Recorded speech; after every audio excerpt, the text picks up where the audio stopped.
Assalamualaikum warahmatullahi wabarakatuh. Sugeng enjing bocah-bocah, pripun kabare? Kepanggih malih kalih Mr. Fahru Razi. Wonten ing kesempatan punika kita bakalan sinau babagan panca indra.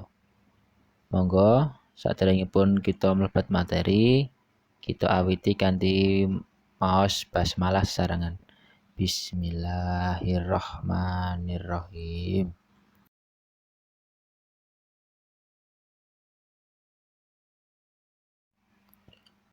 Panca indra. Apa iku panca indra? Panca indra iku ana 5. Mata, irung, kuping, ilat, kulit. Mata kanggo ndeleng. Irung kanggo ngambu. Kuping kanggo ngrungokake. Ilat kanggo ngrasakake. Legi, asin, kecut, lan pait. Kulit kanggo ngrasakake adem, panas, alus, lan kasar.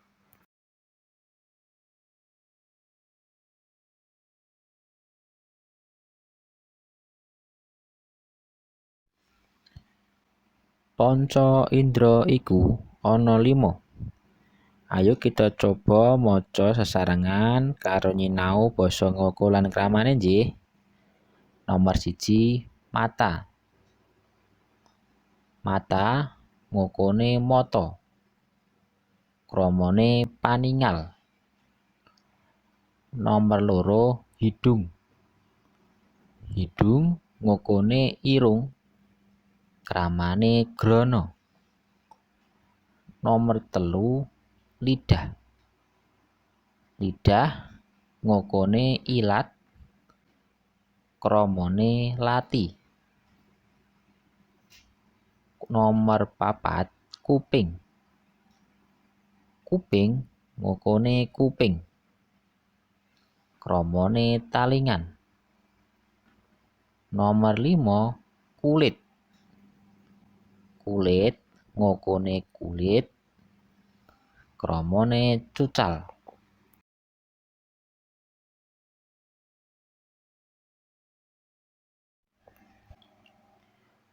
Gunane panca indra. Nomor 1, mata. Gunane ndeleng utawa nyawang. Nomor 2, kulit. Gunane ngrasakake panas, adem, kasar, lan alus. Nomor 3, kuping. Kuping gunane ngrungokake swara.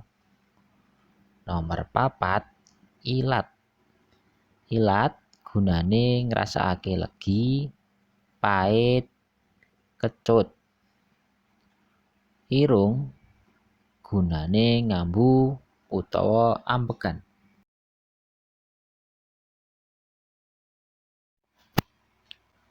Cara njaga panca indra. Panca indra tansah kudu dijaga. Carane njaga mata yaiku ora pareng cedhak-cedhak yen ndelok TV utawa HP. Cara njaga irung diresiki lan nggunakake masker. Cara njaga ilat yaiku ora pareng maem panganan panas utawa pedhes.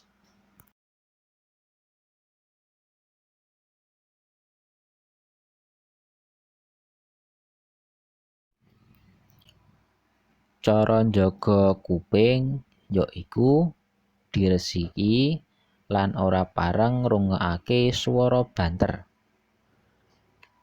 Cara njaga kulit yaiku sedina adus kaping 5.